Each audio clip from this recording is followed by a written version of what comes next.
Lah, Itu sambil sekarang. gurunya siap, gerak. Syukran, melihat di tempat, gerak.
Kan dulu saya bukan dari sini, Saya tamatan SLB Anugerah Hati Raha.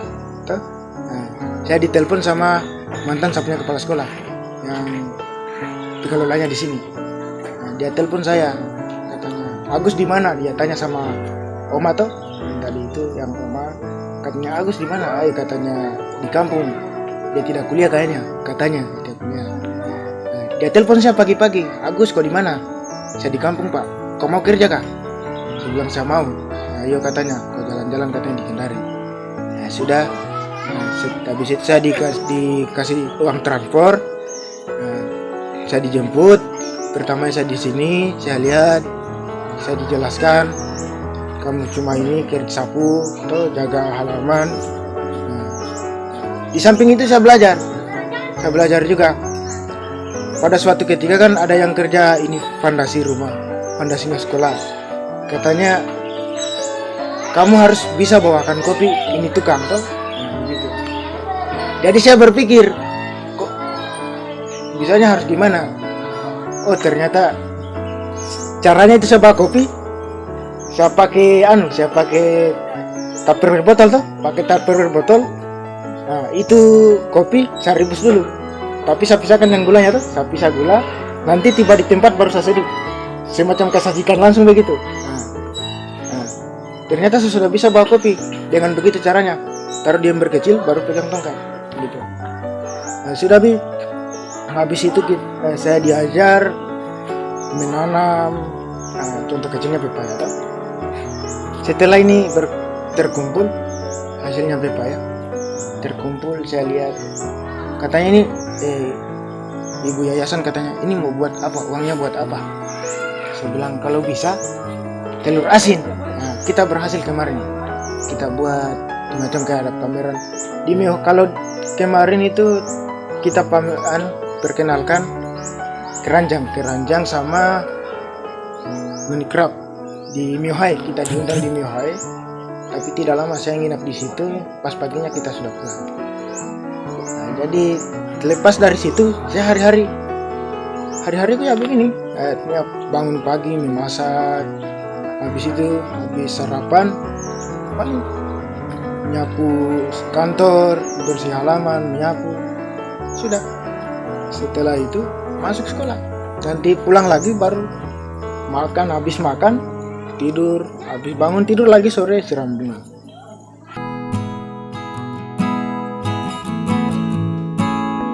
Saya kan dulu lahir normal pada umumnya, artinya bisa naik kereta, bisa naik sepeda. Nah setelah saya diimunisasi, pada hari imunisasi saya jatuhnya di ayunan, itu ayunan dia putus, ini dia patah, masih ada bekasnya, ini dia patah ini. Nah, jadi kalau duduknya enggak terlalu lama, kadang dia nyeri toh, bekasnya masih tersimpan. Setelah dari situ patah, mungkin terlambat diurut sama orang tua atau nenek, saya panas tinggi itu, saya punya mata kayak membesar begitu, mata tinggi. Sudah, saya dibawa mengobat kiri kanan dari saya punya kampung, juga saya punya bapak di Bali Toraja sana lama, tidak ada hasil. Dibawa di Kendari sini diperiksa sama dokter toh, di Toki saya punya urat lutut masih berfungsi. Itu dokter dia bilang kalau dia tidak bisu dia cacat, itu saja katanya. Nah setelah saya itu hari-hariku sudah putus asa, sampai hari ini kalau saya mengingat kejadian itu saya menangis. Karena kenapa? Itu saya ini nggak bisa pakai sepatu, nggak bisa jalan, nggak bisa pakai sepatu. Jadi hari-hari saya cuma ya sampai saya punya orang tua itu laki-laki, saya katanya nggak ada gunanya, sudah nggak ada gunanya, dan cuma kasih habis nasi doang, kasih habis ikan, kasih habis sayur, cuma gitu doang. Katanya kamu nggak ada artinya kamu hidup di dunia ini. Jadi sampai hari ini setelah saya sembuh dari penyakit, saya diobat selama 6 bulan, itu ada hasil. Saya itu injak kelas 1 SD, itu umur 17 tahun, baru 17 tahun loh, itu 17 tahun, kelas 1 SD. Saya diejek sama teman-teman, dicemooh apa, ditertawakan. Saya juga kan cuma ditertawakan, tapi yang intinya saya bilang gini, Kan yang lebih ditakutkan itu orang tidak bisa membaca sama sekali. Itu lebih parah dia. Yang penting saya bilang belakangan. Jadi pertama saya injak itu SLB di Raha, saya SLB di Watu Putih pertama, Watu Putih, nanti tamat di Watu Putih, saya ke Raha. Saya selesaikan di situ, saya punya sekolah. Sudah. Jadi, katanya masa katanya 17 tahun. Kok tamat SMA katanya sudah 30 tahun. Tapi saya juga bersyukur. Lewat saya sekolah SLB saya bisa pergi di Medan. Saya ikut balap kursi roda. Saya di sini juara 1. Kehendak Tuhan. Saya seleksi di Raha juara 1. Pada saat pertandingan di Kendari sini, kita kan tunadaksa semua. Ada 4. Saya kan mau tampil pertama. Agus katanya tampil pertama. Saya ditanya sama pembimbing, kamu mau tampil pertama atau bagaimana? Saya bilang terakhir saja. Dengan catatan saya lihat saya punya lawan-lawan tuh. Sudah. Saya pergi di Medan. Nanti besoknya saya pergi di Medan. Bapakku saya telepon, Pak, saya mau pergi di Medan. Katanya kamu cuma bergurau. Saya bilang enggak. Setelah saya didengar saya pergi di Medan, saya dengar katanya aku pergi di Medan. Saya bilang saya cuma jalan-jalan.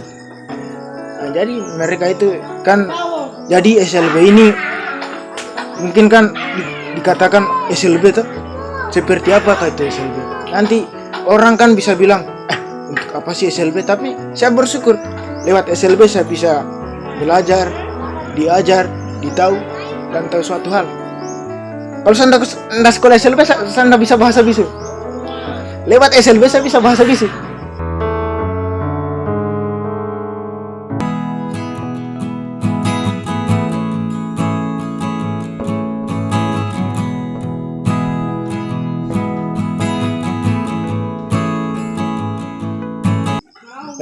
Saya belajar melalui itu lewat SLB. Jadi yang hina-hina saya dulu sampai sekarang mereka cuma diam saja. Saya bilang intinya yang penting orang bisa membaca, dan kekurangan bukan batasan. Kalau menurut saya, nggak tahu orang lain tuh, tapi kalau menurut saya kekurangan bukan batasan. Saya punya prinsip dalam hidup saya, ketika kita masih bisa bantu orang, biar sedikit tapi besar bermanfaatnya buat orang. Semacam kalau sore itu saya siram bunga. Yang baru lihat saya saja, katanya, kok setengah mati jalan. Saya juga bilang, tidak ada yang setengah mati. Ketika kita masih bisa bergerak, kita pasti bisa. Orang yang stroke aja nggak bisa berdiri, langsung bisa berdiri karena usaha. Kadang ada saya lihat, kadang itu punya kekurangan tuh. Dia pergi seret-seret dirinya di pasar, minta-minta. Tapi saya tidak mau. Karena apa? Itu tidak bagus, tangan di bawah, lebih bagus tangan di atas daripada di bawah. Artinya bukan berarti kita punya kekurangan kita harus perjualbelikan. Kita punya kekurangan ini kita harus tunjukkan bahwa kita harus bisa. Saya di sini Bang banyak belajar.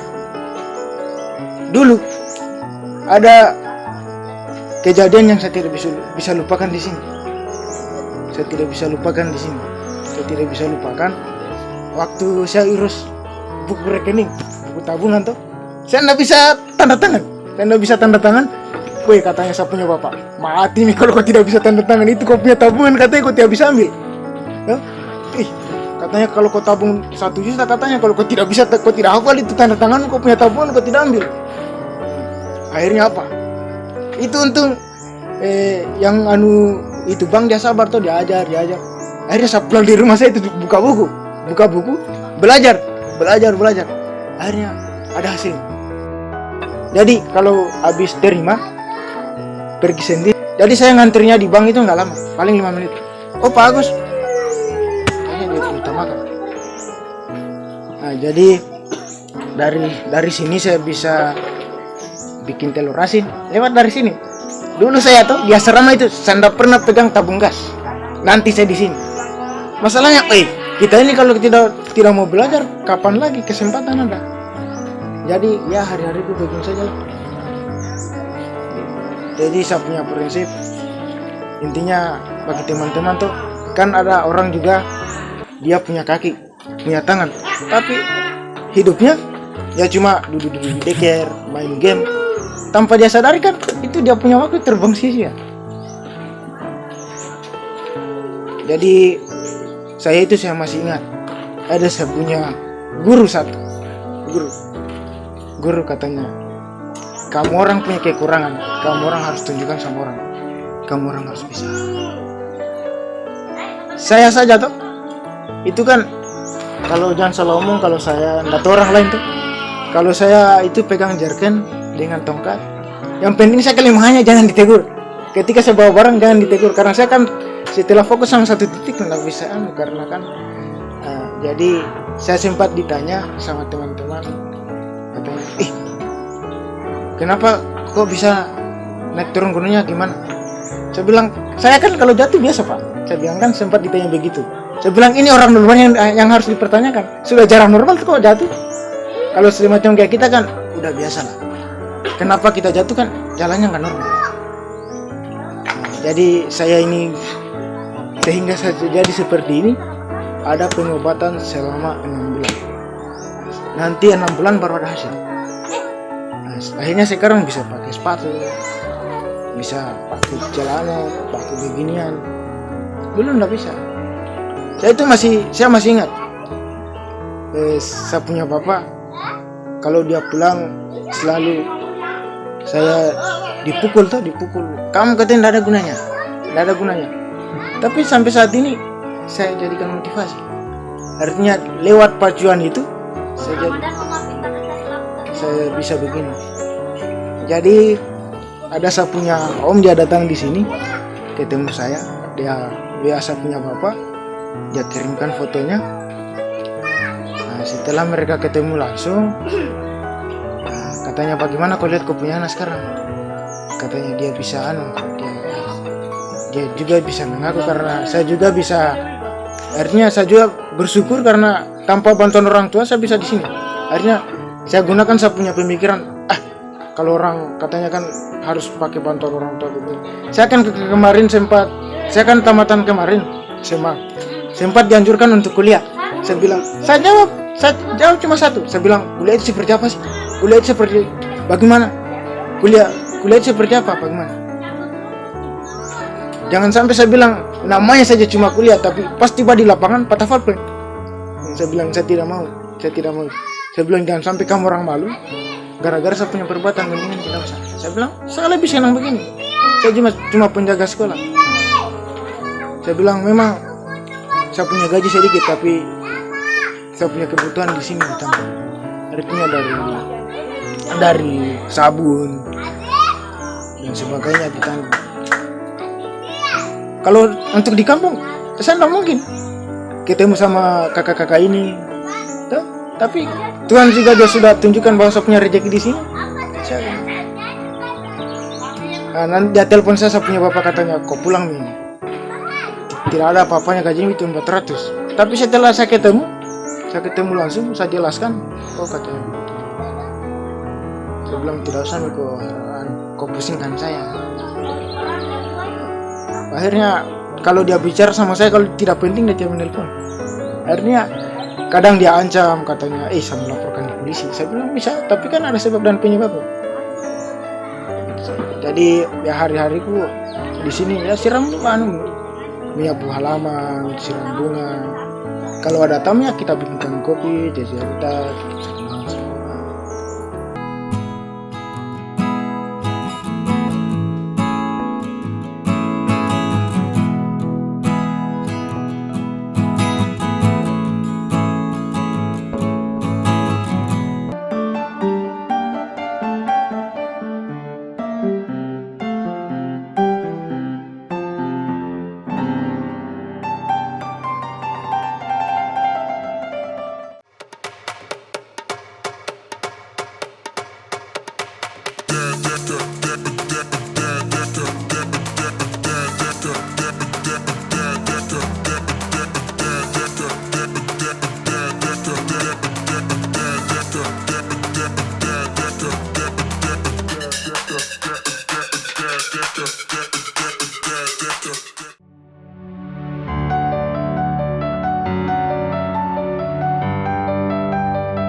tidak bisa bergerak apa.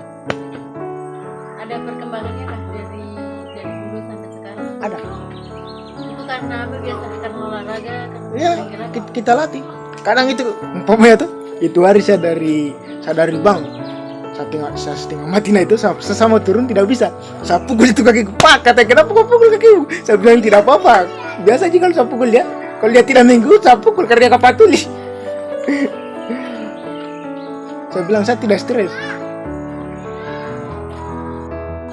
Kalau ini bang kan kita dari kecil kayak yang kita bilang kan, kita diremehkan. Kalau diremehkan sama orang lain sudah biasa, tapi ini diremehkan dari orang tua. Apa yang motivasi kita? Apa yang buat kita bisa bangkit dari keterpurukan yang sudah dari kecil sudah diremehkan sama keluarga sendiri itu bagaimana? Perih sih, maksudnya pahit sekali, pahit.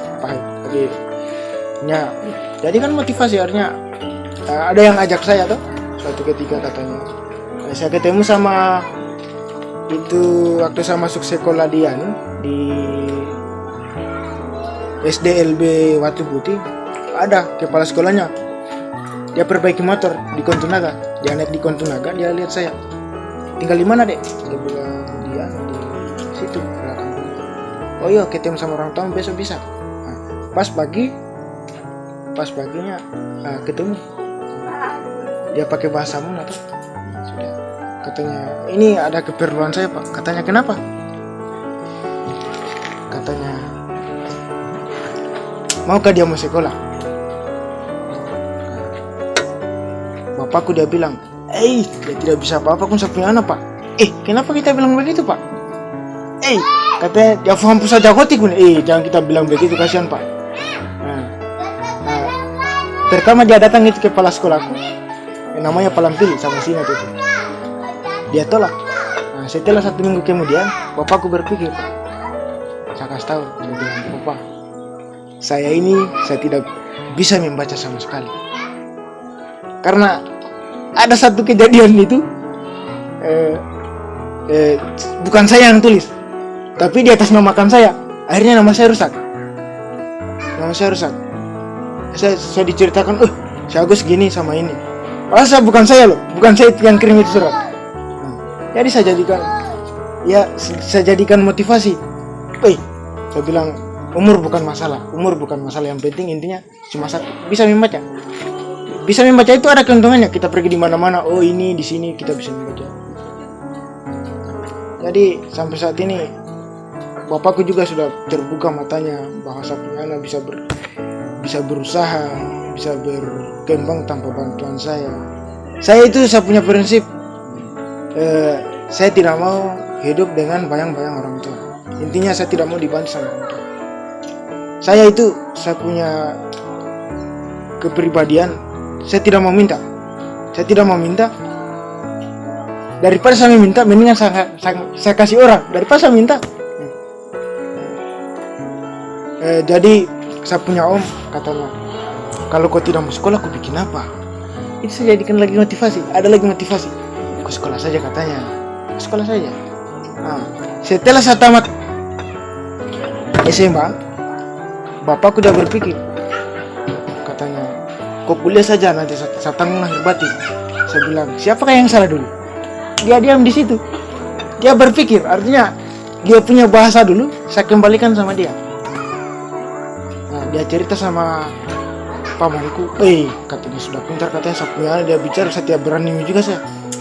Saya bilang, saya tidak merasa jadi orang pintar, tapi saya tidak mau, intinya cuma satu, saya tidak mau diperbodohi. Saya juga orang bodoh, tapi saya tidak mau diperbodohi. Jadi saya punya adik, saya punya bapak tidak. Kalau ada perlunya, nanti ada perlunya baru orang telepon saya. Jadi semacam kayak ada pertemuan begitu, saya ngupload di Facebook, status di WA. Katanya gantengnya kok saya punya anak. Saya bilang kita punya anak dulu kak. Jadi dia tertawa di situ bapakku. Akhirnya supaya dia berpikir bahwa saya ini kan pernah disia-siakan dulu. Saya siapa? Tapi kalau kita hidup di kampung itu tidak enak, karena tidak ada kehidupan. Hari-hariku tuh cuma habis mandi keluar, lapar pulang makan, habis itu mandi lagi keluar lagi, terbang sia-sia. Saya bilang sama omku tuh, wih katanya orang, kan kemarin saya mudik, wih sudah pulang ini orang Kendari. Saya bilang, Om, saya itu dulu sama singat di sini, saya dihina. Katanya, siapa yang hina kamu itu? Maksud dia sebenarnya ini, kan? Termaksud dia. Saya bilang, di sini saya di Kontunaga sini. Siapa sih Agus itu? Siapa sih? Dia cuma orang biasa. Saya bilang, saya di Kontunaga cuma orang biasa. Biasa aja. Tapi kalau di Kendari, sedangkan ini air saja, kalau saya tidak putar nggak jalan. Jadi di sini kegiatan saya libur kemarin, kan saya punya bapak sama ibu ada kegiatan. Jadi saya selalu dipantau. Apa yang kurang Agus? Oh iya Bu, ada. Kebetulan ada, umpamanya ada yang bayar air tuh hari ini 100. Jadi oh ya Bu, ini harganya air saya belanjakan sekian, harganya tinggal gini, sisanya tinggal gini gitu. Jadi kalau cara mereka bayar air menyetor sama saya tuh, nah cara saya menyetornya, saya setor 1 kali, akhirnya saya hitung pengeluaran. Di samping itu gaji saya juga sambung.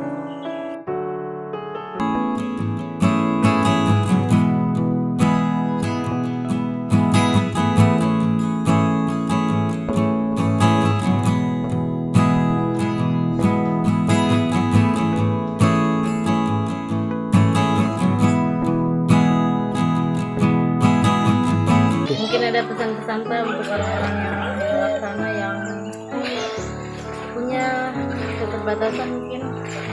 Untuk teman-teman Ifabel, kalau untuk saya, kesan saya sih, jangan takut untuk berusaha dan jangan takut untuk berkarya. Karena lewat kita keterbatasan itu, kita harus tunjukkan sama orang bahwa kita bisa, umpamanya contoh kecilnya, kita bisa melukis, bisa pantomim, bisa balap kursi roda, semacam bisa tata boga. Tata boga itu kan dia orang bisa, pantomim juga orang bisa. Habis itu kalau tunanetra dia buta, tapi dia bisa menciptakan sebuah buku, itu yang dinamakan braille. Nah, itu khusus buat tunanetra. Kita tidak bisa baca kalau kita orang biasa, kita tidak bisa baca, tapi kalau kita kasih dia kan dia bisa baca. Jadi bagi teman-teman di luar sana, itu keterbatasannya kita bukan untuk batasan, bukan halangan untuk berkarya, justru kita jadikan pacuan bahwa kita harus bisa. Kenapa orang lain bisa, kok kita tidak bisa? Karena ada yang bilang ke saya, kalau barang tidak bisa diangkat, kan bisa ditarik.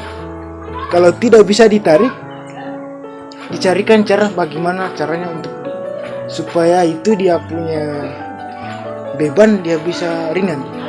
Contoh kecilnya saya kemarin beras itu yang 15 kilo.